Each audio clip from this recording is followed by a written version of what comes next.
एक जवान लड़की जिसने फटे पुराने मैले कुचैले कपड़े पहन रखे हैं, वह रेलवे स्टेशन की एक कुर्सी पर रात के समय बैठी हुई है। वह काफ़ी ज़्यादा घबराई हुई है और इधर उधर ऐसे देख रही है कि मानो वह किसी को देखना चाहती हो, लेकिन उसे ये भी डर हो कि कहीं वो उसे ना देख ले। अब जब वो ऐसा कर रही थी, बार बार उठकर देख रही थी इधर उधर और फिर दोबारा से कुर्सी पर आकर बैठ जाती, तो तभी वहां से एक लड़का उसे देख लेता है और देखने के बाद उसकी शक्ल उसे जानी पहचानी सी लग रही है। भले ही वो भिखारी जैसी लग रही थी, लेकिन तभी एक जेंटलमैन टाइप का लड़का आता है और आने के बाद एकदम से कहने लगता है कि काजल, तुम काजल ही हो ना।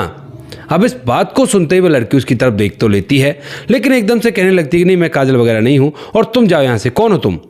अब इस बात को सुनकर यहाँ पर जो लड़का होता है वो कहता है कि नहीं, मैंने तुम्हें पहचान लिया, तुम काजल ही हो और मैं तुम्हें अच्छी तरह से जानता हूँ, क्या तुम मुझे भूल गई क्या। अब इस बात को सुनते ही यहाँ पर जो लड़की होती है उसकी आंखों में आंसू आ जाते हैं। कौन थी वह लड़की और क्या सच में ही वो काजल थी, और ये लड़का जेंटलमैन टाइप का उस भिखारी जैसी दिखने वाली लड़की को कैसे जानता था।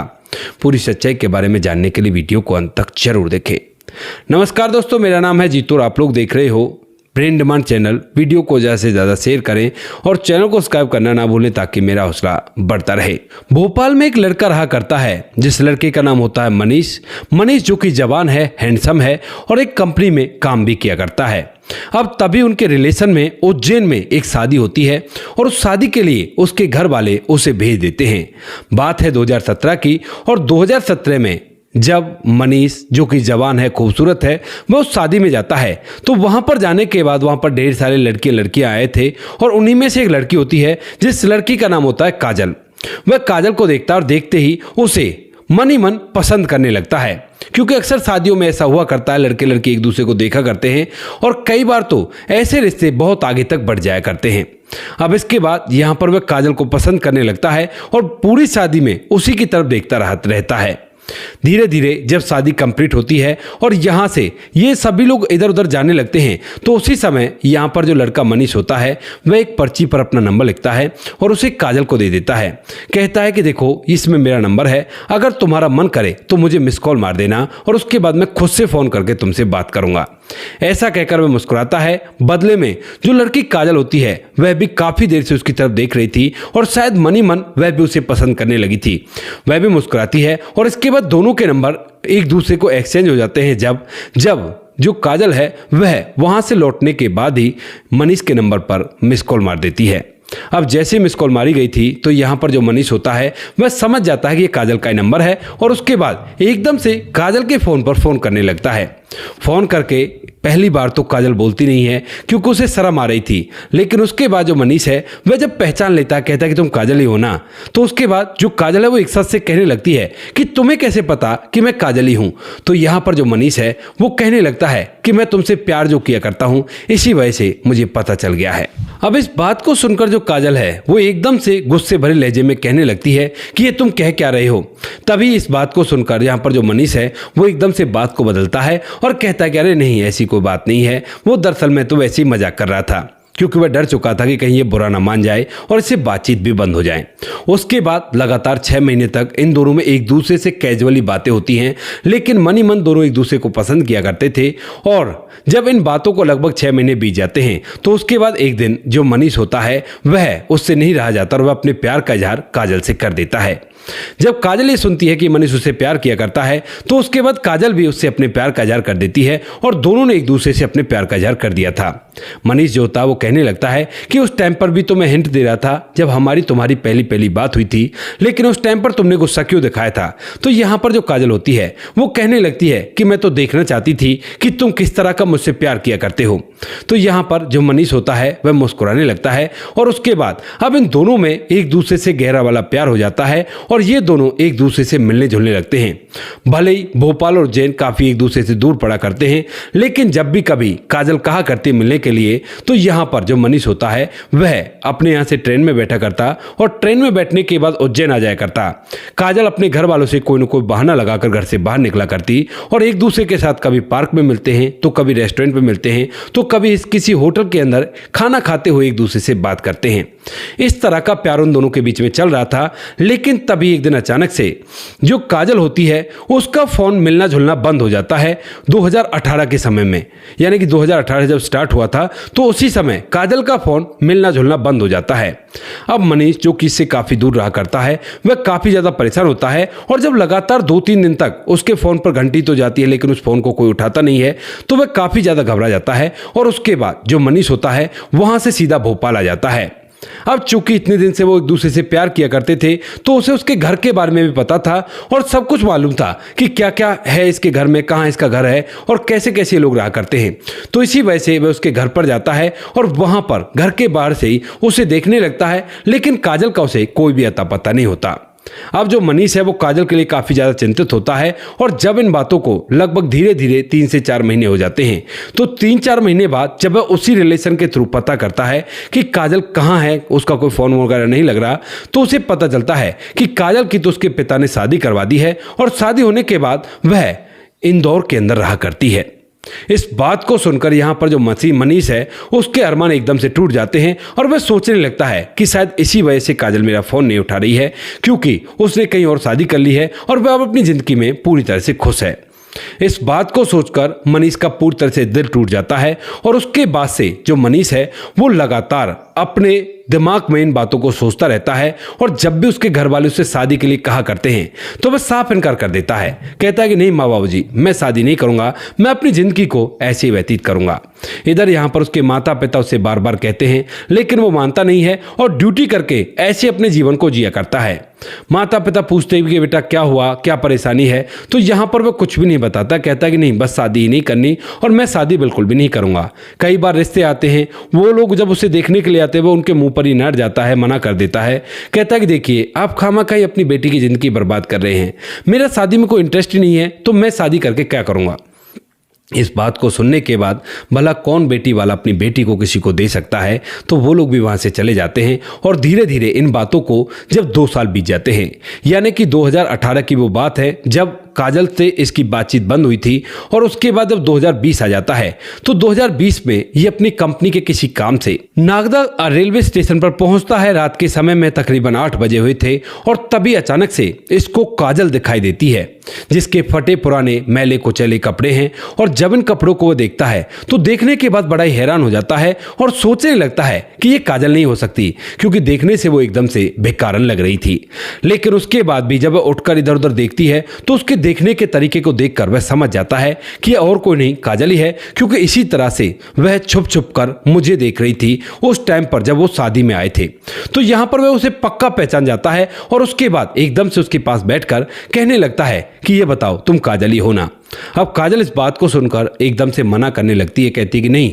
मैं काजल वगैरह नहीं हूं, आपको जरूर कोई गलतफहमी हुई है। लेकिन ये कह देता कि नहीं, मुझे पक्का विश्वास है तुम काजल ही हो और तुम मुझसे झूठ बोल रही हो। लेकिन फिर से काजल मना करती है और अपना सर नीचे की तरफ जब करती है तो एकदम से उसकी आंखों से आंसू टपक जाते हैं और यहाँ पर जो मनीष होता है वह पहचान जाता है। वो कहता है कि काजल तुम यहाँ पर क्या कर रही हो और तुम्हारी ऐसी हालत कैसे है, क्योंकि जैसा मैंने सुना था कि तुम्हारी शादी तो बहुत अच्छे घर में हुई है और तुम्हारे पति के पास ढेर सारा रुपया पैसा है, तो तुम यहाँ पर बेकारियों की इस हालत में कैसे, कोई परेशानी है तो तुम मुझे बताओ। अब इस बात को सुनकर काजल उस तरफ देखती है जिस तरफ वो पहले देख रही थी और एकदम से कहने लगती है कि देखो मनीष, तुम यहाँ से चले जाओ और मेरी परेशानी का हल तुम नहीं कर सकते, मेरी परेशानी बहुत बड़ी है। इस बात को सुनते ही यहाँ पर जो मनीष होता है वो कहने लगता है कि आखिर बात क्या है, बात तो बताओ, और तुम इतनी डरी सहमी सी क्यों हो, किससे डर लग रहा है, मुझे बताओ। यहाँ पर जो काजल होती है वह कुछ बताने के लिए तैयार नहीं होती है और उसके बाद जो लड़का होता है मनीष, वह कहने लगता है कि देखो थोड़ी देर में मेरी ट्रेन आने वाली है और उस ट्रेन में बैठकर मैं जाने वाला हूँ, अगर तुम मुझसे बात करना चाहती हो तो बताओ आखिर क्या बात है। मैं तुमसे आज भी प्यार किया करता हूँ, लेकिन अगर तुम मुझे कुछ बताओगे नहीं तो मैं तुम्हारी मदद कैसे कर पाऊंगा। यहाँ पर इस बात को जब काजल सुनती है तो वो कहने लगती है कि मनीष, मैं इतनी बड़ी मुसीबत में हूँ कि तुम बिल्कुल भी मुझे उससे बाहर नहीं निकाल सकते और खामखाई तुम्हें मेरे साथ किसी ने देख लिया तो बहुत ही गड़बड़ हो जाएगी। लेकिन तभी जो मनीष है वो कहता है कि देखो काजल, मैं तुमसे उस दिन भी प्यार किया करता था, प्यार तो आज भी करता हूँ, लेकिन अब तुम किसी और की अमानत हो गई थी, ये सोचकर मैं चुपचाप बैठा हुआ था। लेकिन आज मैं जानना चाहता हूँ कि तुम्हारी ऐसी हालत कैसे, जब तुम इतने बड़े घर में शादी करके गई थी तो आज यहाँ पर भिखारियों की इस हालत में कैसे हो। जब ये बात वह कर रहा था तो तभी उसकी ट्रेन प्लेटफॉर्म पर आकर रुक जाती है और उसके बाद जो काजल है वह उससे कहने लगती है कि कोई बात नहीं मनीष, तुम्हारी ट्रेन आ गई है, तुम अपनी ट्रेन में जा सकते हो। लेकिन मनीष उससे जिद करता है और कहता है कि तुम्हें हमारे प्यार का वास्ता है, ऐसा करो तुम मेरे साथ ट्रेन में बैठो और रास्ते में हम लोग बातें करेंगे और जो भी प्रॉब्लम होगी उसका समाधान मिलकर करेंगे। इस बात को सुनकर काजल दूसरी तरफ देखती है और देखने के बाद उसका भी मन कर रहा था कि वह उसके साथ बैठकर चली जाए और इसी वजह से वह उसके साथ उस ट्रेन की बोगी में बैठ जाती है। वहां पर बैठने के बाद जो मनीष होता है वह उसे अपनी सीट पर भी बैठा लेता है क्योंकि उसका रिजर्वेशन है और वहीं पर जाकर जो काजल है वह भी बैठ जाती है। बैठने के बाद वो उससे कहने लगता है कि अब बताओ, अब तो यहाँ पर कोई भी दिक्कत नहीं है, जिस चीज़ से तुम डर रही थी उसके बारे में बताओ और तुम्हारे ससुराल वालों को ऐसा क्या हो गया जो तुम्हारी हालत ऐसी हो गई है। तो उसके बाद जो काजल है वह जैसे कुछ कहना चाहती तो उसी समय वहां पर टीटी आ जाता है और टीटी आने के बाद जब टिकट चेक करने लगता है तो काजल को देखकर एकदम से कहने लगता है कि अरे खड़ी हो जाओ यहाँ से, साहब को परेशान क्यों कर रही हो, तुम्हें अगर बैठना ही है तो बाहर बाथरूम के पास फ्लोर पर बैठ सकती हो। दरअसल यहाँ पर जो काजल थी वह अक्सर ट्रेन के अंदर ही ऐसे ही सफर किया करती थी और ज़्यादातर टीटी जो होते हैं वह ऐसे लोगों से कुछ भी नहीं किया करते क्योंकि उन्हें पता है कि इनके पास रुपए पैसे तो कुछ भी है नहीं और ये तो ऐसे इधर से उधर भीख मांगते हुए घूमा करते हैं। तभी यहाँ पर जो मनीष होता है जब टीटी उससे इस तरह से बात करता है तो वो कहने लगता है कि आप ये ऐसी बात क्यों कर रहे हो, इससे मैं इसे जानता हूं और मैंने इसे यहाँ पर बैठा रखा है। अब इस बात को सुनकर जो टीटी होता है वो कहने लगता है कि अगर आप इसे जानते हो और आपने इसे यहाँ पर बैठा रखा है तो एक सीट पर 2 पैसेंजर अलाउड नहीं है, आप अगर इसे अपने साथ रखना चाहते हो तो आपको इसका फाइन देना होगा। उसके बाद जो मनीष होता है वो कहता है कि कितना फाइन है तुम्हारा, तो जो टीटी होता है वो फाइन बताता है और फाइन देने के बाद यहाँ पर जो टीटी होता है उन्हें उनके हाल पर छोड़कर वहां से आगे की तरफ बढ़ जाता है। अब जो मनीष होता है वह उस लड़की को लेकर उसी सीट पर बैठा रहता है और इसके बाद जब वह पूछता है तो जो काजल होती है वह पूरा भेद खोलती है। कहती है कि मनीष, दरअसल जब मेरी शादी हुई थी तो मेरे पिता ने उससे मेरी शादी की क्योंकि उसके पास अच्छा खासा रुपया पैसा था और शादी होने के बाद मैं उसके साथ अपने जीवन को जीने लगती हूँ। उसका नाम होता है विक्रम। विक्रम जो है वो मुझे अपने साथ रखा करता है और ढेर सारी पार्टियां वगैरह किया करता है, न जाने कहां से उसके पास इतना पैसा आया करता है। अब उसके बाद धीरे धीरे कुछ समय बीतता मेरी शादी को और जैसे ही शादी को 6 महीने बीतते हैं तो अब तक तो सब कुछ ठीक चल रहा था, लेकिन उसके बाद जो विक्रम होता है वो घर के अंदर पार्टी करने लगता है और अपने दोस्तों को घर पर ही बुलाने लगता है। एक दिन की बात होती है जब विक्रम के दोस्त घर पर आए हुए थे तो सभी नशे में धुत थे और जब मैं अपने कमरे में सो रही थी तो उसी कमरे में विक्रम का एक दोस्त घुस आता है और मेरे साथ गलत करने की कोशिश करता है, लेकिन मैं उसे धक्का देकर कमरे से बाहर कर देती हूँ और दरवाजा लगा देती हूँ। दरवाजा लगाने के बाद जो विक्रम है वह दरवाजे पर आता है और आने के बाद दरवाजा खटखटाता है। कहता है कि देखो ये मेरा खास दोस्त है और बिजनेस पार्टनर भी है, अगर ये तुम्हें पसंद कर रहा है तो तुम्हें दरवाजा खोलना होगा और इसके साथ वो सब कुछ करना होगा। इस बात को सुनकर काजल बताती है कि मैं पूरी तरह से डर गई थी और उसके बाद मैं डरी सहमी सी वहीं पर बैठी रहती हूँ। वहां पर काफ़ी देर तक बैठी रहती हूँ। वो लोग दरवाज़ा खटखटाते हैं, तोड़ने की धमकी भी देते हैं, लेकिन मैंने पास ही के जो फ्रिज खड़ा हुआ था उस कमरे के अंदर उस फ्रिज को दरवाजे पर लगा दिया था और वहीं पर ये सोचकर बैठी थी कि कैसे भी करके आज मैं बच जाऊं।